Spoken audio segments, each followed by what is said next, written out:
Henry and the Elephant. Henry and Gordon were lonely when Thomas left the yard to run his branch line. They missed him very much. They had more work to do. They couldn't wait in the shed till it was time and find their coaches at the platform. They had to fetch them. They didn't like that.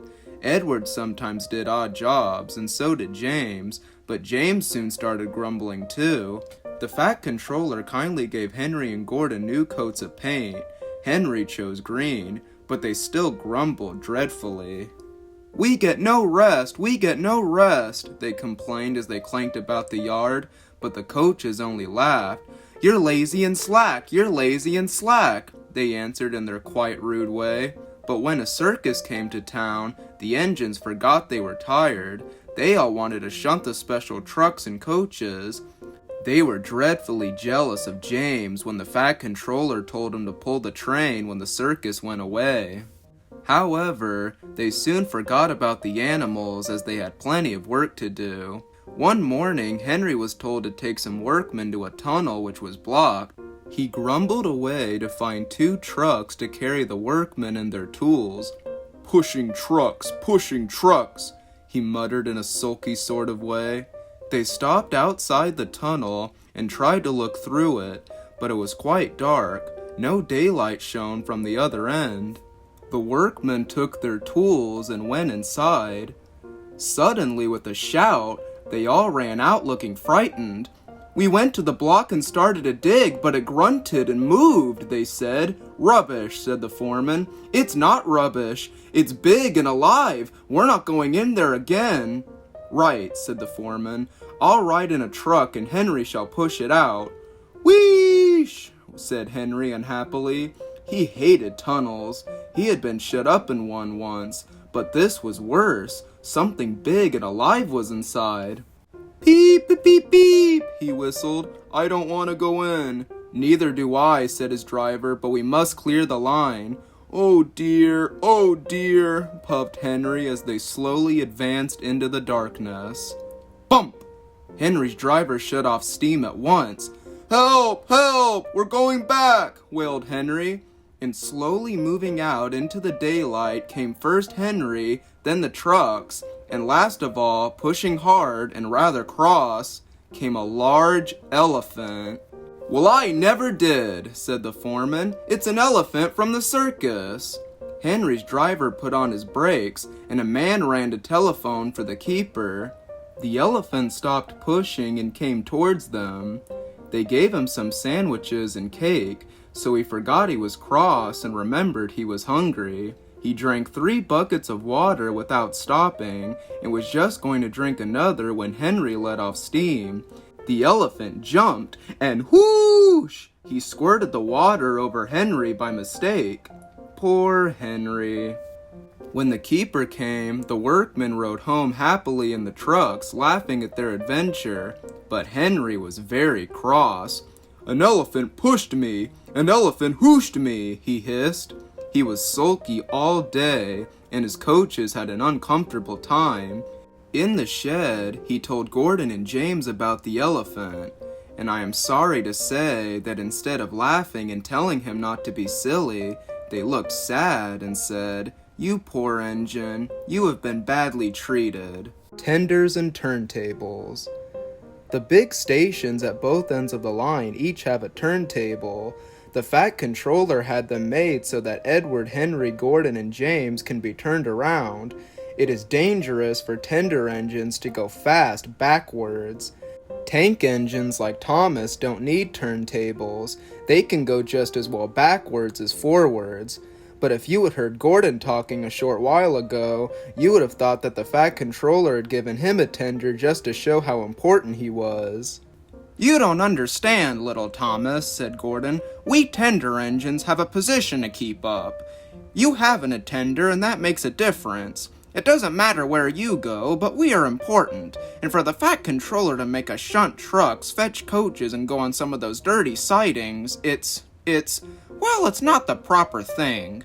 And Gordon puffed away in a dignified manner. Thomas chuckled and went off with Annie and Clarabelle. Arrived at the terminus, Gordon waited till all the passengers had got out. Then, groaning and grumbling, he shunted the coaches to another platform. "Disgraceful! Disgraceful!" he hissed as he ran backwards to the turntable. The turntable was in a windy place close to the sea. It was only just big enough for Gordon, and if he was not on it just right, he put it out of balance and made it difficult to turn. Today, Gordon was in a bad temper, and the wind was blowing fiercely. His driver tried to make him stop in the right place. Backwards and forwards they went, but Gordon wasn't trying. At last, Gordon's driver gave it up. The fireman tried to turn the handle, but Gordon's weight and the strong wind prevented him. The driver, some plate layers, and the firemen all tried together. "It's no good," they said at last, mopping their faces. "Your tender upsets the balance. If you were a nice tank engine, you'd be all right. Now you'll have to pull the next train backwards." Gordon came to the platform. Some little boys shouted, "Come on, quick, here's a new tank engine. What a swizz," they said when they came near. "It's only Gordon back to front." Gordon hissed emotionally. He puffed to the junction. "Hello," called Thomas, "playing tank engines? Sensible engine. Take my advice, scrap your tender and have a nice bunker instead."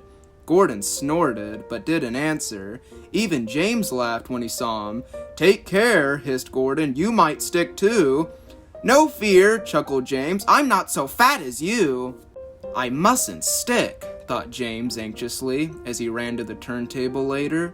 He stopped on just the right place to balance the table. It could now swing easily. His fireman turned the handle. James turned much too easily. The wind puffed him around like a top. He couldn't stop.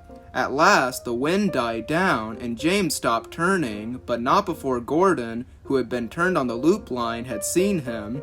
"Well, well," he said, "are you playing roundabouts?"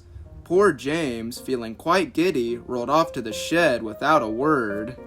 That night, the three engines had an indignation meeting. "It's shameful to treat tender engines like this. Henry gets hooshed by elephants, Gordon has to go backwards and people think he's a tank engine, James spins round like a top and everyone laughs at us. And added to that, the fat controller makes us shunt in dirty sidings. Ugh," said all three engines together.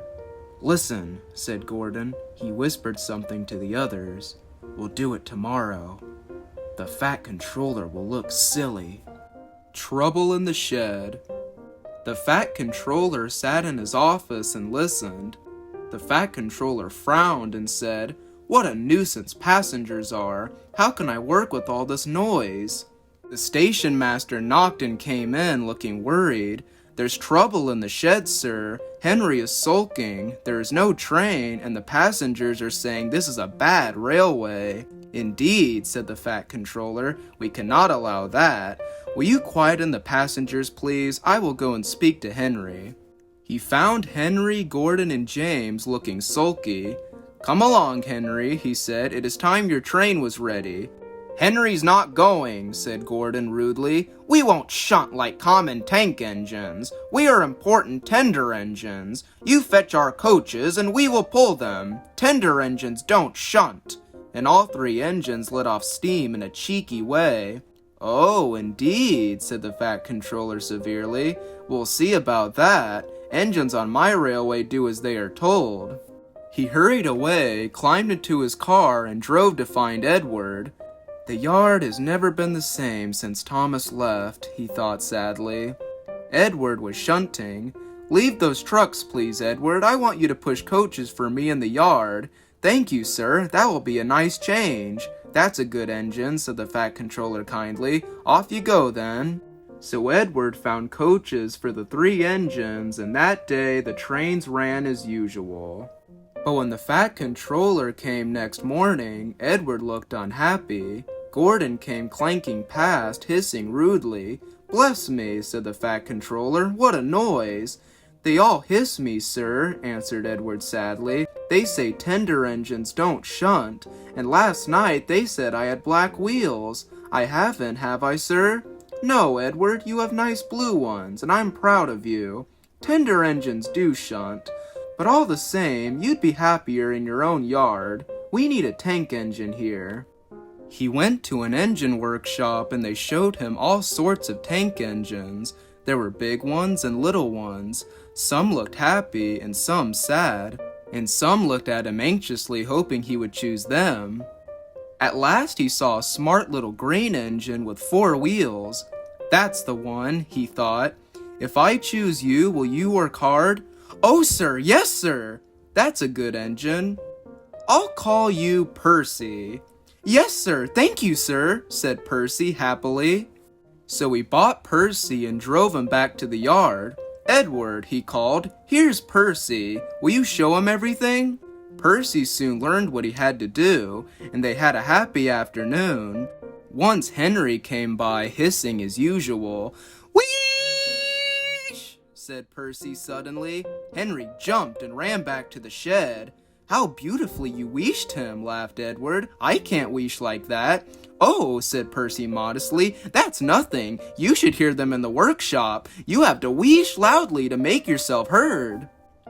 Next morning, Thomas arrived. The fat controller sent for me. I expect he wants help, he said importantly to Edward. Shh, shh, here he comes. Well done, Thomas, you've been quick. Listen, Henry, Gordon, and James are sulking. They say they won't shunt like common tank engines, so I have shut them up, and I want you both to run the line. Common tank engines indeed, snorted Thomas. We'll show them. And Percy here will help too, said the fat controller. Oh, sir, yes, sir, please, sir, answered Percy excitedly. Edward and Thomas worked the line, starting at opposite ends. They pulled the trains, whistling cheerfully to each other as they passed. Percy sometimes puffed along the branch line. Thomas was anxious, but both driver and guard promised to take care of Annie and Clarabelle. There were fewer trains, but the passengers didn't mind. They knew the 3 other engines were having a lesson. Henry, Gordon, and James stayed shut in the shed and were cold, lonely, and miserable. They wished now they hadn't been so silly. Percy runs away. Henry, Gordon, and James were shut up for several days. At last the fat controller opened the shed. I hope you are sorry, he said sternly, and understand that you are not so important after all. Thomas, Edward, and Percy have worked the line very nicely. They need a change, and I will let you out if you promise to be good. Yes, sir, said the 3 engines, we will. That's right, but please remember that this no shunting nonsense must stop. Told Edward, Thomas, and Percy that they could go and play on the branch line for a few days. They ran off happily and found Annie and Clarabelle at the junction. The 2 coaches were so pleased to see Thomas again, and he took them for a run at once. Edward and Percy played with trucks. Stop, stop, stop, screamed the trucks as they were pushed into their proper sidings. But the 2 engines laughed and went on shunting till the trucks were tidily arranged. Next, Edward took some empty trucks to the quarry and Percy was left alone.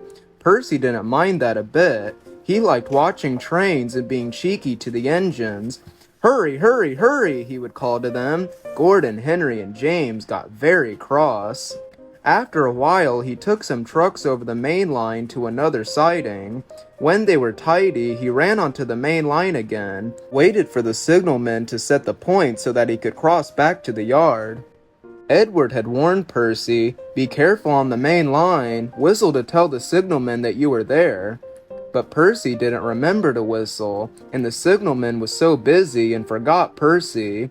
Bells rang in the signal box. The man answered, saying the line was clear, and set the signals for the next train. Percy waited and waited. The points were still against him. He looked along the main line. Beep, beep, he whistled in horror, for rushing straight towards him was Gordon with the express. Boop, boop, boop, whistled Gordon. His driver shut off steam and applied the brakes. Percy's driver turned on full steam. Back, Percy, back, he urged, but Percy's wheels wouldn't turn quickly. Gordon was coming so fast that it seemed he couldn't stop. With shut eyes, Percy waited for the crash. His driver and fireman jumped out. "Urgh!" groaned Gordon. "Get out of my way!" Percy opened his eyes. Gordon had stopped with Percy's buffers a few inches from his own. But Percy had begun to move. I won't stay here. I'll run away, he puffed. He was soon clear of the station and running as fast as he could. He went through Edward's station whistling loudly, and was so frightened that he ran straight up Gordon's Hill without stopping. He was tired then and wanted to stop, but he couldn't. He had no driver to shut off steam and to apply the brakes. I shall have to run till my wheels wear out, he thought sadly. Oh dear, oh dear. I want to stop, I want to stop, he puffed in a tired sort of way. He passed another signal box. I know just what you want, little Percy, called the man kindly. He set the points, and Percy puffed wearily onto a nice empty siding ending in a big bank of earth. Percy was too tired now to care where he went. I want to stop, I want to stop. I have stopped, he puffed thankfully, as his bunker buried itself in the bank. Never mind, Percy, said the workmen as they dug him out. You shall have a drink and some coal, and then you'll feel better. Presently, Gordon arrived. Well done, Percy. You started so quickly that you stopped a nasty accident. I'm sorry I was cheeky, said Percy. You were clever to stop. Percy now works in the yard and finds coaches for the trains. He is still cheeky because he is that sort of engine, but he is always most careful when he goes on the main line.